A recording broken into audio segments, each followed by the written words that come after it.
बिस्मिल्लाहिर्रहमानिर्रहीम। तो last video में हमने स्ट्रिप वोल्टेज डिवाइडर और नॉन स्ट्रिप वोल्टेज डिवाइडर पढ़ा था। और non strip voltage divider biasing में हमने एक टर्म यूज़ की थी, लोडिंग इफेक्ट ऑफ ट्रांजिस्टर। तो इस वीडियो में हम पढ़ेंगे लोडिंग इफेक्ट ऑफ ट्रांजिस्टर क्या होता है।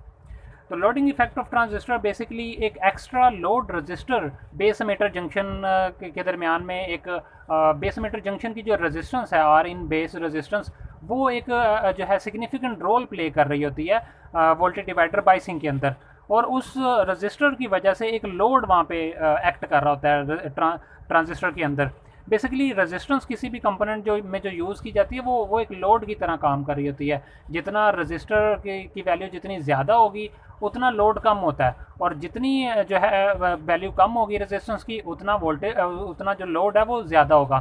तो बेसिकली लोड होता क्या है? लोड बेसिकली किसी भी रजिस्टर में से जो करंट फ्लो कर रहा होता है उसको हम लोड बोल रहे होते हैं। तो जितनी रेजिस्टेंस ज़्यादा होगी उतना लोड कम होगा, जितनी रेजिस्टेंस कम होगी उतना लोड ज़्यादा होगा। तो ट्रांजिस्टर में जब हमने बात की थी कि स्ट्रिप वोल्टेज डिवाइडर बाइसिंग के केस में आर इन बेस जो रेजिस्टेंस है वो 10 टाइम्स ग्रेटर होती है R2 रजिस्टर जो हमने यूज़ किया होता है। या फिर इस तरह कह लें कि जो R2 रजिस्टर हम यूज़ करते हैं वो 10 टाइम्स स्मॉलर यूज़ करते हैं आर इन बेस रजिस्टर की निस्बत। तो उसको हम बोलते हैं स्ट्रिप वोल्टेज डिवाइडर बाइसिंग।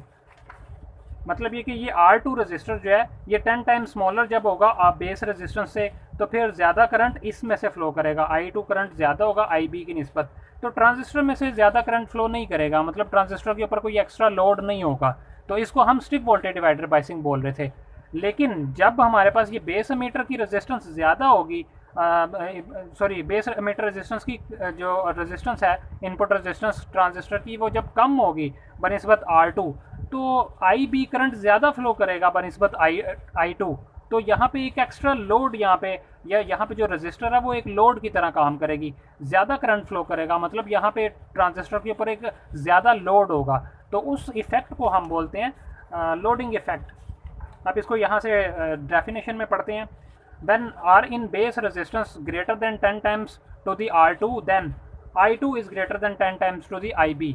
तो इस केस में स्ट्रिप वोल्टेज डिवाइडर बाइसिंग का केस है ये, और we can say IB is negligible as compared to the I2। So the circuit analysis does not introduce any error into the result। जब strip voltage divider biasing की हम बात करते हैं तो उस केस में R2 रजिस्टर हम 10 टाइम्स स्मॉलर रखते हैं R in बेस से।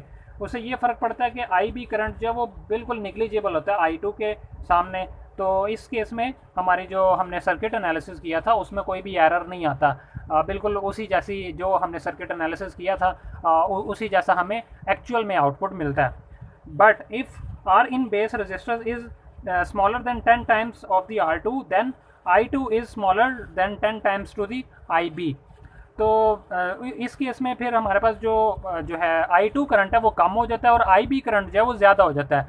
तो जब मैंने बताया कि I2 करंट जब IB करंट जब ज़्यादा होगा तो फिर बेस के ऊपर एक एक्स्ट्रा लोड होगा, जितना ज़्यादा करंट हो वहाँ पे उतना ज़्यादा लोड होता है। तो उस लोड को बोलते हैं loading effect of transistor. There is a more current flow through the base of transistor which act as a load. तो बेस में से ज़्यादा करंट फ्लो करेगा जो कि एक लोड की तरह एक्ट करेगा, and it does introduce significant error into the result.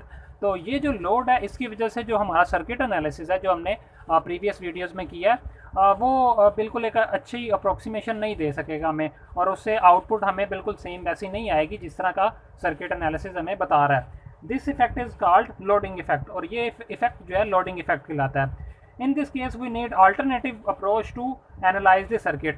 तो non strip voltage divider biasing के केस में हमें एक दूसरा मेथड देखना पड़ता है जिसके ज़रिए हम जो है अपने सर्किट का एनालिसिस कर सकें। Thevenin's equivalence of voltage divider biasing is used to analyse the such circuit.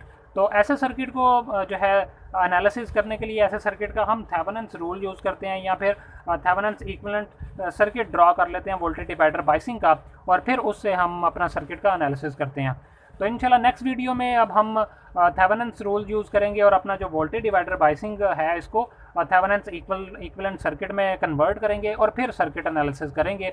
और फिर इंशाल्लाह वो जो सर्किट एनालिसिस होगा वो non strip voltage divider biasing के लिए भी काम करेगा और स्ट्रिप वोल्टेज डिवाइडर बाइसिंग के लिए भी काम करेगा, और उसमें कोई भी एरर नहीं होगा।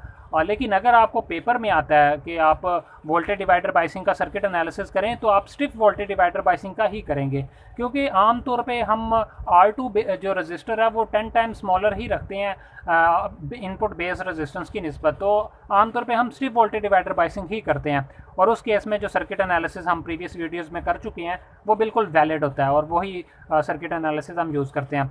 लेकिन फिर भी नेक्स्ट वीडियो में इंशाल्लाह हम ये थेवेनिन थ्योरम यूज़ करके सर्किट एनालिसिस करेंगे।